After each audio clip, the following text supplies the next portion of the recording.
అందరికీ నమస్తే ఫ్రెండ్స్. ఈరోజు మన వీడియోలో విష్ణుమూర్తి దశావతారాలలో మొదటి అవతారం అయినటువంటి మత్స్య అవతారం గురించి చెప్పుకుందాం. ఫ్రెండ్స్, ఈ కథ చాలా బాగుంటుంది. మన పురాణాలు తెలుసుకోవాల్సిన అవసరం ఎంతైనా ఉంది. వీడియోలోకి వెళ్ళబోయే ముందు చిన్న రిక్వెస్ట్ ఫ్రెండ్స్, వీడియో కనుక నచ్చితే లైక్ చేయండి, షేర్ చేయండి, అలాగే బెల్ ఐకాన్ నొక్కి యాక్టివేట్ చేసుకోండి.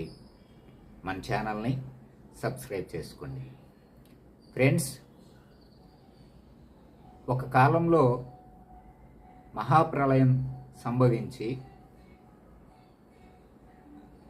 సృష్టి మొత్తం, ఈ భూమి మీద జీవరాశులు అనేవి లేకుండా పోయినాయి. అప్పుడు బ్రహ్మదేవుడు తిరిగి మళ్ళా జీవ సృష్టిని సృష్టించాలని చెప్పి అనుకున్నాడు. అయితే జీవ సృష్టికి శక్తినిచ్చేటటువంటి వేదాలను కామకుడు అనే రాక్షసుడు దొంగిలిస్తాడు.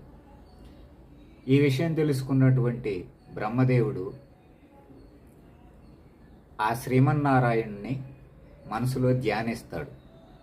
అది తెలుసుకున్నటువంటి శ్రీమన్నారాయణుడు ప్రత్యక్షమై నన్ను ధ్యానించుటకు గల కారణమేమిటి అని బ్రహ్మదేవుణ్ణి అడుగుతాడు. అప్పుడు జగద్రక్షక అంటే ఈ జగత్తును కాపాడేవో మహాదేవ, నేను నిద్రిస్తున్నటువంటి సమయంలో కామకుడు అనే ఒక రాక్షసుడు వేదాలను తస్కరించి సముద్రంలో దాక్కున్నాడు. మీరు గనక ఈ వేదాలను తిరిగి నాకు కనుక చేరిస్తే జీవ సృష్టి మొదలు పెడతాను, నాకు ఈ సహాయం చేయండి అని శ్రీమన్నారాయణ్ణి వేడుకుంటాడు. అయితే ఆ శ్రీమన్నారాయణుడు నీకు వేదాలను తెచ్చిస్తానని, నీవు జీవ సృష్టి చేస్తావని చెప్పి, వేదాలను తీసుకొచ్చేస్తానని చెప్పేసి బ్రహ్మదేవునికి మాటిస్తాడు.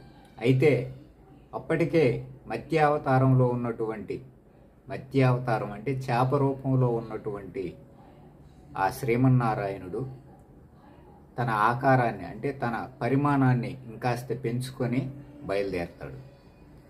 అయితే ఈ వేదాలను దొంగిలించినటువంటి సోమకుడు అవి తినే పదార్థాలు అనుకొని వాటిని భుజించేశాడు.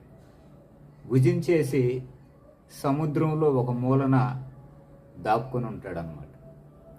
అప్పుడు చేప రూపంలో ఉన్నటువంటి శ్రీమన్నారాయణుడు తను వెతికే క్రమంలో ఆ సోమకుడిని గుర్తించి సోమకుడికి సమీపిస్తాడు. అవి తిన్నా కూడా ఆకలి తీరనటువంటి ఈ సోమకుడు, నా దగ్గరికి ఓ పెద్ద చేప వస్తుంది, దాన్ని తిని నా ఆకలి తీర్చుకుంటానని సంకలు గుద్దుకుంటూ ఆ చేపని సమీపిస్తాడు. వాళ్ళిద్దరూ ఎదురెదురుగా కొంతకాలం పాటు ఘోరమైనటువంటి యుద్ధం జరిగింది. ఆ యుద్ధంలో చివరకు చేప రూపంలో ఉన్నటువంటి శ్రీమన్నారాయణుడు తన కోరలతో సోమకుణ్ణి చీల్చి చంపేసి ఆ వేదాలను తీసుకుంటాడు. ఆ వేదాలతో పాటుగా లోపలున్నటువంటి శంఖాన్ని కూడా తీసుకుంటాడు. శంఖాన్ని తన దగ్గర ఉంచుకొని ఈ వేదాలను తిరిగి బ్రహ్మదేవుడికి ఇచ్చి, స్వామి, ఈ వేదాలు కొంత శిథిలమైనవి, తిరిగి వీటికి మళ్ళా వాటిని ఆ శిథిలమైనటువంటి వేదాలను తిరిగి రచించి జీవ సృష్టిని చేయవలసిందిగా కోరుకుంటాడు. అయితే ఏదైతే ఆ రాక్షసుని దగ్గర తీసుకున్నటువంటి శంఖం తన దగ్గర ఉంచుకున్నాడో ఆ శంఖం పేరు వచ్చేసి